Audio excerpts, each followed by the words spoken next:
Unemployed dropout, get out. In the midst of a blizzard, my brother and his wife chased me out, barefoot, into the garden. I will never forget this humiliation. Though I possess neither education, health, nor wealth, the one thing I do have is inner strength. One day, I will make them regret this incident. My name is Courtney. I am a 48-year-old who loves nothing more than to soak in the bath after a long day at work. Especially in this slightly chilly season, a bath feels absolutely divine. Such leisure and enjoyment were things the old me could never afford. In my mid-20s, my brother Nathan started his own business, focusing on environmental issues by creating accessories and interior goods from recycled plastics, driftwood, and sea glass. With hardly any competition, his business was a roaring success, just as he had planned. However, as his company grew, his character seemed to diminish in proportion. Despite having money, he became increasingly reluctant to spend it, finding pleasure in watching his earnings accumulate. Nathan transitioned from being frugal to outright miserly. I lived at home with our mother while Nathan lived alone nearby. But as he became more and more of a cheapskate, he made a habit of returning to our parents' house every Friday night, staying until Sunday morning to save on food and utilities, shamelessly exploiting the short distance to save 2 days' worth of living expenses, yet contributing nothing to our household. But we had no way to kick him out, as our mother, who had raised us single-handedly, was now bedridden with early-onset dementia. With my mother requiring constant care, barely responsive, I had no time to deal with Nathan. He took advantage of the situation and stole money from my wallet to satisfy his cravings, mocking my protests with taunts about my inability to survive without him. He felt entitled to look down on me because I suffer from a chronic illness, a type of autoimmune disease, that with medication and a balanced lifestyle allows for a normal life. However, any imbalance could land me in the hospital. If I were to be hospitalized or collapsed, I would have no choice but to rely on my brother. Since falling ill in middle school and constantly being in and out of the hospital, I ended up with only a middle school education. I did get employed, however my salary is quite modest. My adult life has been relatively stable health-wise, allowing me to keep working, but I could fall ill at any time. Thus, I skimp on food and utilities to save for the future, scraping by while Nathan squanders the money I painstakingly save. With no one else to rely on, I had no choice but to endure his dominance. Despite having no money, education, or a healthy body, I had to comply with my brother's demands. A while had passed and Nathan announced he had gotten married. How typical of him to inform us way after. Just thinking about what kind of person that brother would choose made me feel uneasy. I hoped she would be kind, but when he brought her over on his usual Friday, she appeared prim but was essentially a more intensified version of my brother. My sister-in-law, Janet, worked as Nathan's secretary.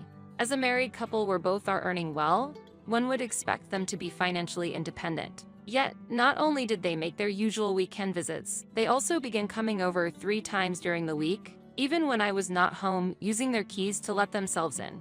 Previously, they would just eat and leave, but now Janet started bringing their laundry over to save on their water bill, gleefully noting the savings. To top it off, they even had me wash their laundry. When it dried, they would come over again to swap out the clean laundry for their accumulated dirty clothes. It escalated to them taking home toothbrushes I had bought in advance, and sometimes even bringing over a cooler to steal food from the fridge while I was away. It was beyond being miserly. It was theft. I had told the caregiver looking after my mother not to let my brother and his wife in when they visited, but it was considered a family matter, beyond the scope of their services, and they advised resolving it within the family, fearing what might happen if they refused. The home care service I was using was the cheapest in the area, and being disliked by this company would undoubtedly cause problems. Should I change the locks? But then again, I might not be able to rely on my brother in times of trouble. The fear of such a situation arising was too great for me. However, if things continued the way they were, my savings would only decrease. After much deliberation, I told my brother, if you're going to come over, at least help with taking care of our mother. It would save on caregiver expenses. But my brother ignored this. Furthermore, he declared, we've given up our apartment as of today and plan to live here from now on. And true to their word, with barely any belongings, my brother and his wife moved into our house without my consent. After their move, stress caused me to suffer from insomnia and my chronic illness began to worsen. I started getting fevers due to fatigue but didn't want to take time off work. I wanted to save my paid leave for emergencies with my mother. However, my brother and his wife, unconcerned for my well-being, would send me out to the store even with a fever, and pushed all the household chores onto me without the slightest contribution to living expenses. Is there any way I could kick out my own brother without causing a commotion? I wondered, naively worrying about such an impossible task. Not long after, my mother passed away. She had developed a complication from a cold and had to be hospitalized. I wasn't able to take care of her at home. I don't remember much after that. The flurry of events and my own poor health had me feverish throughout the mourning period. It might have been due to exhaustion, but eventually my chronic illness worsened, which required me to take a significant amount of steroids for treatment. Though I was able to avoid hospitalization, the medication weakened my immune system, and I was advised to recuperate at home and avoid going out. When I informed my company, they said, "We understand you're going through a tough time, however we would like you to resign." Reason was due to many missed work days when I had to take care of my mother. Regrettable, but I had no choice. Thus, I began my recovery at home. However, "What? Why did you quit your job? You should have just taken a leave of absence," my brother exclaimed angrily. Janet, with a serious expression on her face, added, "If you aren't working, who's going to pay for the household expenses?" I couldn't take time off. I plan to recover at home for a while. If you two plan to live here, you should contribute to the living expenses. It's not fair for me to keep paying for everything. Upon hearing my words, my brother and his wife exchanged displeased looks. "No way." "What?" My brother, with a serious face, said he didn't want to bear the living expenses, leaving me shocked. "We moved in because it saved us money and allowed us to save up. If it doesn't save us money, then it's just a property with an annoying sister attached, right, Janet?" "That's right. But we don't want to rent an apartment and pay rent again at this point. But this house, since it's quite old, it's much cheaper than renting an apartment." "Oh, is that so? How would it be if we started paying the living expenses?" Compared to now, practically being free of charge, the burden would indeed increase, but it would still be much cheaper than before. "I see. How long will you be unable to work?" Needless to say, I was appalled by my brother and his wife's cold calculation of financial matters and Janet's question. An ominous feeling washed over me. "For now, I don't know how long it's going to take me to recover. I'll see once I get better." Janet pondered my answer for a while with a hum of contemplation. "Hey, Nathan, what if we just take this house for ourselves? If Courtney can't work, we'd have to support her. It would be a loss for us if we had to pay for living expenses and such." "Exactly. Courtney is just in the way." "You're right. We should just kick out the unemployed dropout," Nathan said, grabbing my clothes and smiling. "You can't be serious." "Of course I am. It's cheaper if it's just the two of us rather than three." "You're in the way. You're the ones who barged into this house. Why should I be the one to leave?" "You're way too loud." "I'll apologize, so just be quiet. Go on, get out." "Sorry, Courtney." Despite their apologies, my brother and his wife showed no remorse as they forcibly pushed me from the living room through the large window out to the garden. "Goodbye." With a big smirk on their face, they threw my bag packed with belongings while ignoring my pleas to let me back in. They locked the window and drew the curtains, making sure I couldn't see inside. No matter how much I knocked, I was ignored and left outside in the heavy snow, barefoot and without a destination or money in my wallet.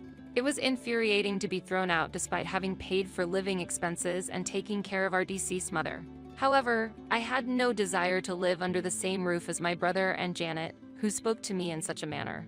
When I was kicked out, I had nothing but the clothes I was wearing, so I spent some time resting inside a train station. It was the only place with a roof and lights on at night. During the day, I looked at free job magazines and finally found a live-in part-time job.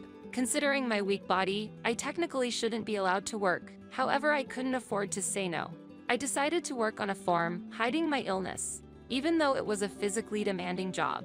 I had no time to be picky and ended up taking the first live-in job I could find. This became a turning point in my life. The family running the farm was very kind. They soon noticed my illness, and it turned out their daughter had the same condition. They allowed me to work without pushing myself too hard. Though I thought physical labor wasn't for me, the work was mostly in the morning, allowing me to have a clear distinction between work and rest. I found that if I rested well in the afternoon and went to bed earlier than others, it didn't interfere with my work at all. Thinking back, I had been juggling between caring for my mother, working, and dealing with my brother and his wife. Life here was like paradise compared to that. After getting involved in agriculture, I realized I had been wasting a lot of vegetable scraps that could be used for dishes like pickled vegetables or tea. There's hardly anything that's truly considered waste. That's when it hit me. What if we use the discarded parts to make and sell processed goods? I shared my idea with the farm owners, and since such services were rare at the time, they suggested, if you can make something from the crops we don't need, would you mind using them? Turning what farmers deemed unnecessary into sellable products was akin to reducing food loss, a concept that's well regarded today. Many found the idea intriguing, and soon, with the help of the farm owners, I began learning about business management and started my own company. 3 years after being kicked out by my brother, I turned 30. 7 years later, my company had grown significantly, with annual sales exceeding $20 million. Focusing on food loss and other environmental issues seemed to have been a good choice, as my efforts started getting media attention. A decade had passed since I separated from my brother. The only thing that bothered me was that we ended up doing similar work, but seeing my company grow felt like being recognized by society. Owning a company allowed me to employ capable staff and work without overexerting myself. On yet another ordinary day, my company got featured on a local news program, and I visited the studio. After the recording, as I was getting up, I was greeted by my brother Nathan, whom I hadn't seen in a long time. I'm here because my company will be featured on this program next week. I was next door for an interview. I heard you were coming, so I decided to show my face. You should be grateful, he said with a smug look. Janet, my sister-in-law, was there too. The staff seemed to know about our relationship and suggested, it's surprising to hear your siblings. Having you both on next week's show could be interesting. I didn't expect him to be here and it made me uncomfortable, but it was a good opportunity. Pardon me, but who are you? What? I asked, without a smile and tilting my head seriously. Nathan looked surprised, and the staff were speechless. Have we met somewhere before? Come on, Courtney, stop joking. What are you saying? I lost my memory about 10 years ago due to stress. According to the staff, you're my brother, right? I don't remember anything. Can I confirm a few things? Yeah. You didn't know I had amnesia? Even though we're real siblings. Were we not on good terms? We were very close. We even lived together. Nathan hesitantly answered, choosing to lie given the presence of others. How come we are living separately now? It's because I got married. I actually kept a diary. It starts with being kicked out of the house barefoot in heavy snow. What? You're also surprised, it seems. If you know anything, could you please tell me? If we were so close, why was I kicked out in the middle of winter? Was it some kind of incident? No, it's just... Apparently, a couple named Nathan and Janet suddenly moved in with me while I was caring for our mother, and eventually kicked me out. I asked without showing much expression, pretending to be genuinely inquiring about their names, causing a stir among the staff.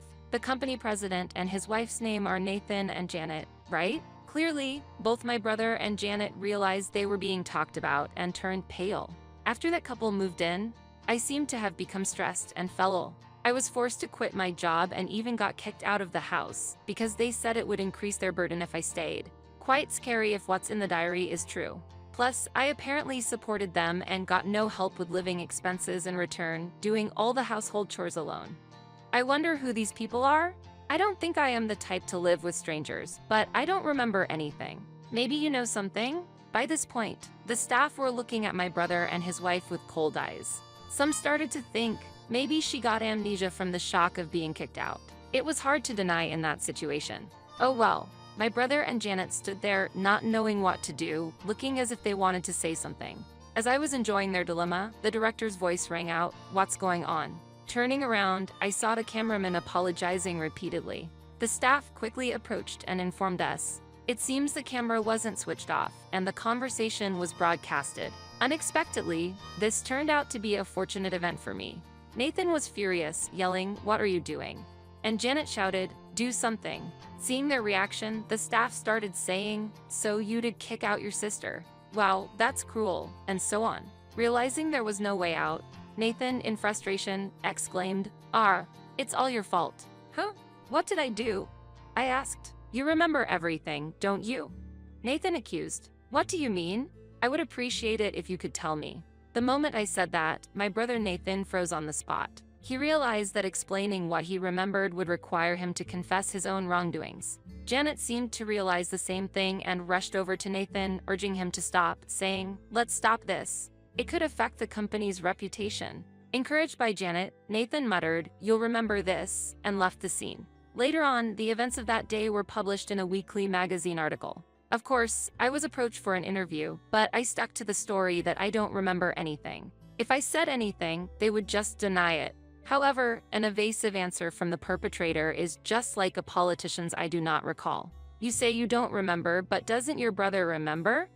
They pressed, and as Nathan continued to give vague responses, his misdeeds were written up as if they were facts. Of course, since it wasn't proven to be the truth, they couldn't explicitly write it out. But to anyone reading, it seemed like, if he's not answering clearly, he probably did it. As a result, Nathan acquired a negative image in the public eye as an evasive manager and prone to cover-ups, which inevitably affected the company's image. Consequently, the company's performance began to decline rapidly. The fame of being a young, handsome CEO vanished into thin air. On my end, I was seen as someone who must have gone through a lot of hardship to achieve success, which naturally led to good business performance. About 2 years later, Nathan resigned as the company's representative. Just having Nathan as the representative was creating a negative image for the company.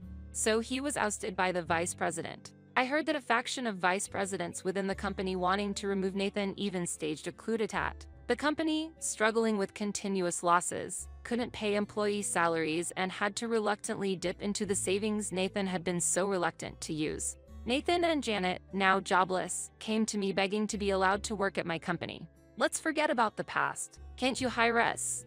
I declined, saying, "I can't remember you nor the past you're asking to forget. Besides, we're currently cutting staff costs, so." The fact that the next day 15 new employees joined my company was a secret. Since then, I've ignored all contact from Nathan. There was a time I couldn't have imagined doing such a thing for fear of being abandoned by my brother. But now, I'm okay. I have trustworthy colleagues and have gotten married. After undergoing fertility treatments, I was also blessed with a child and am leading a fulfilling life. I will never be afraid of my brother again. If you live diligently, God will take good care of you and you will be rewarded. Just as my mother taught me when I was a child, the encounters I've had with many people helped me when I was at my lowest, and who led me through it all might have been God himself. Who knows? I will continue to live diligently, holding my mother's teachings close to my heart. I hope to be a mother my children can be proud of, just like my own mother was to me.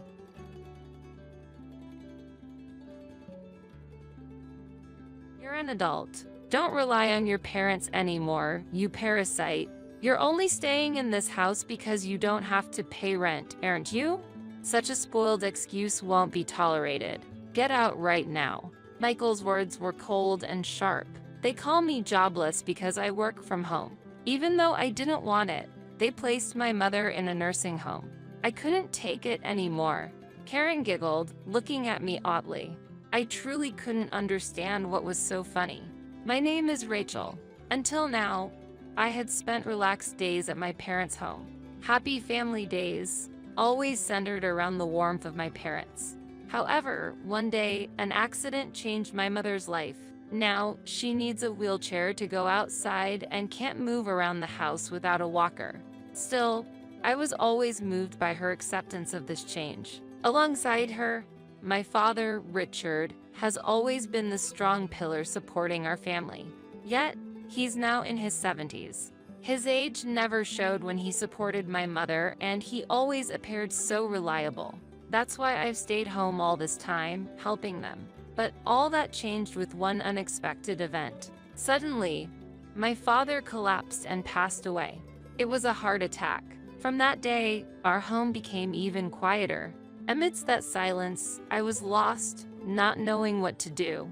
The sudden news of my father's death was unbelievable for our family.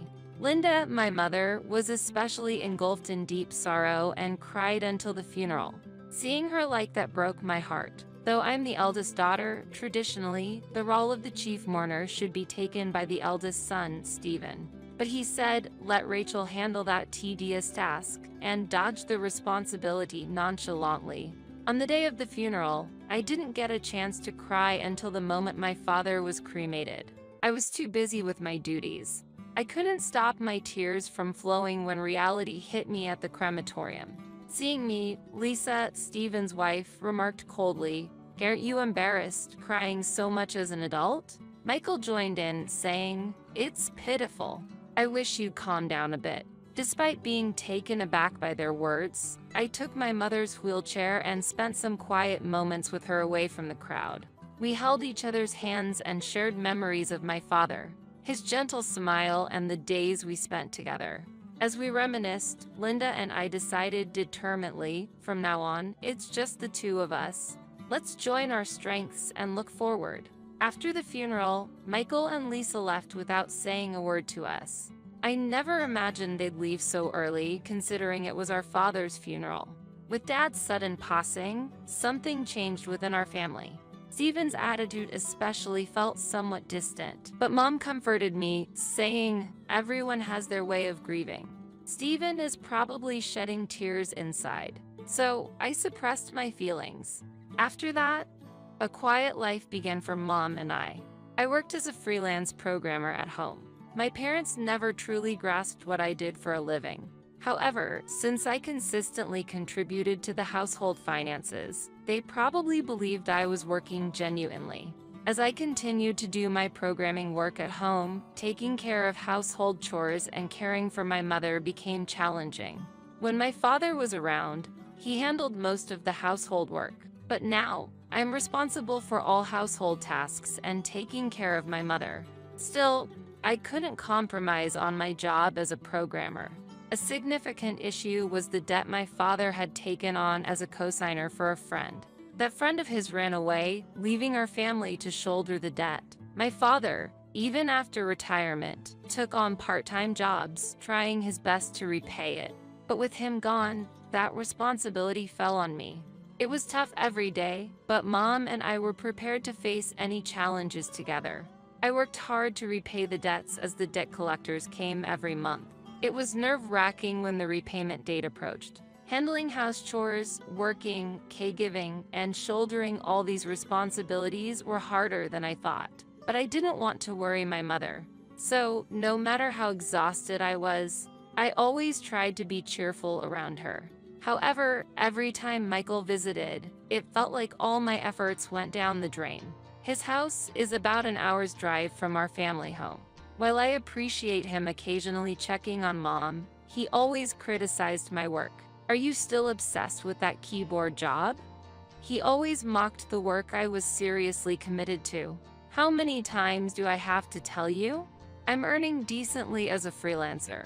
Whether you like it or not, I'm choosing and walking my own path. Freelancing, to be honest, just sounds like you're showing off, doesn't it?" He sarcastically remarked as usual. Michael has always been the perfect son, admired by everyone ever since we were kids. I've always been compared to him, often recognized merely as Michael's sister. Just like always, his visit started with some nitpicking towards me, but today, he seemed to have something serious to discuss with Mom. After a brief exchange, he swiftly moved to her room. I was a bit curious and discreetly observed what was happening inside. Michael, looking a bit disgruntled, was voicing his concerns about my work. "Isn't it because you've spoiled Rachel that she hasn't taken on a proper job?" His voice was filled with clear dissatisfaction. Our mother, with a look of acceptance, took a deep breath and responded, "I may not know in detail what Rachel is doing, but I believe she's chosen her path and is doing her best. If she's happy with it, that's what matters to me." Michael frowned at her words. "But isn't it your fault that Rachel's always cooped up at home? For Rachel's sake, maybe it's best if you move to a senior home." At that moment, I felt a strong urge to defend my mother and share my determination. I chose to be a freelancer, captivated by the flexible hours and the allure of programming. The time I could spend with my mother and being able to support her were part of that decision.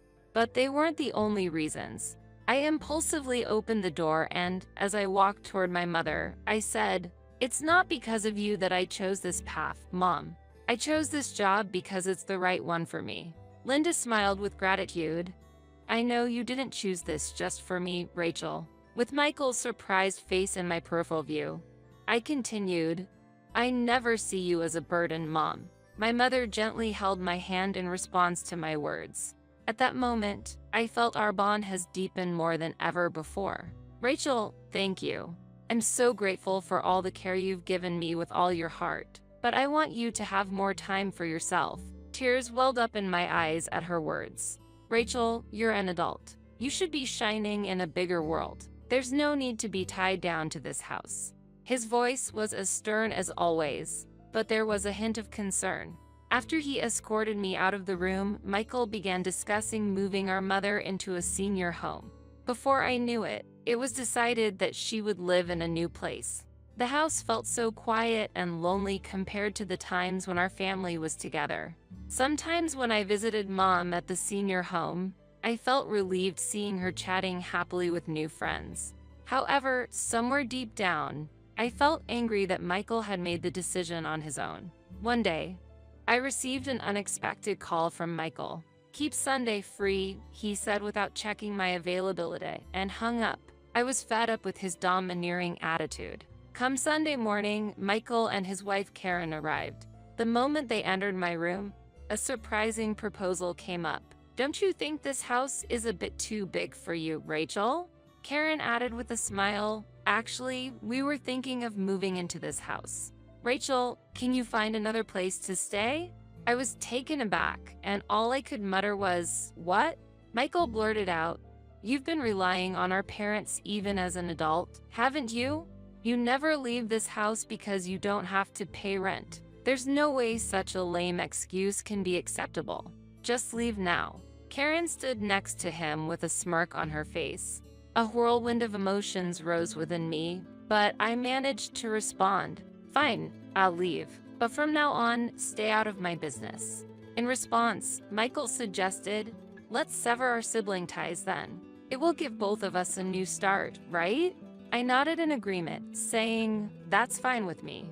Soon after, I began searching for a new place and quickly found an apartment I liked. Moving was relatively quick since I didn't have much stuff. The new apartment was just right for living alone. It was bright with good ventilation and very comfortable. The pressure I felt in the large house back home gradually faded in this new environment. To my surprise, I quickly began to enjoy this new phase of my life. Even shopping at the nearby small supermarket was fun. This fresh start brought me new discoveries and hope. On a sunny day, a month later, I got an unexpected call from Michael, who had claimed we had severed ties. There was a hint of urgency in his voice. "Rachel, is it true that Dad had accumulated debts?" I realized that I hadn't told Michael about it. For me, the debt issue had become like an everyday thing, and I didn't think it was anything special. "Why didn't you tell me sooner? The entire neighborhood is buzzing with rumors. Karen's too scared to even step outside. How did you manage to keep those intimidating debt collectors quiet?" I responded calmly, "It's quite simple. I was paying back the debt every month." "Really? But the collectors say it's $1,000 a month. How did you manage to pay that?" "Well, it was a bit tight, but my freelance work was going well, so I managed. I had been working hard and supporting both the debt repayment and our household." Michael, on the other hand, had a stable job in a big company but hadn't seen much career growth or salary increase. I had been guessing that my income might be more than his, and it seemed I was right. Michael sounded desperate. "Honestly, $1,000 is a bit too much for me. Can you help me out?" I replied coldly, reminding him of our previous conversation. "We've severed our sibling ties, remember? Discuss with Karen and manage your finances." Without waiting for a response, I hung up. The calls from Michael didn't stop. I had a feeling something major had happened. The next morning, the doorbell rang. Looking through the peephole, I saw Michael and Karen, both looking quite remorseful, holding a gift probably as a token of apology. They had learned my new address from Mom and came over. Without opening the door, I spoke through the intercom. "Why have you come here?" I asked. Tears were evident in Michael's eyes as he said, "I'm really sorry. I have no one else to turn to. Please help me." Karen was also bowing her head in the background. It seemed Michael had made some bad investments and lost a significant amount of money. Their plan was to take over the family home, cut down living expenses, and repay the debt with the inheritance from our father. The whole idea of moving Mom to a nursing home and driving me out of the house was all Michael's plot. but all they found from our father's inheritance was a massive debt. I thought we'd claim the house and pay back the debts with Dad's inheritance. I had no idea all he left behind was this much debt, he said, his voice choked with emotion. However, we had decided to cut ties as siblings. Don't you remember? We decided we're not siblings anymore. If you keep bothering me, I'll have to talk to the police, I said coldly, dismissing them both. I could tell from their expressions they were devastated, but what happened to them was none of my business. A while later, during a walk near my old home, I discovered that it was up for sale. Surprised, I spoke to a neighbor who told me about the constant confrontations between Michael, Karen, and the debt collectors. They seemed to have disappeared suddenly, possibly due to their financial troubles. I just hoped they were happy, wherever they were. My life, on the other hand, was fulfilling. The work was busy. There were plenty of delightful events to keep me going, especially the times I went out with friends from the tennis club or the wonderful dates with a special someone I met there. I shared the news with Mom, saying, "Mom, I've met someone." She smiled happily and said, "As long as you're happy, I am too." Her words filled my heart to a brim. I'm looking forward to the future, walking side by side with the person I've chosen to share my life with. My future looks bright,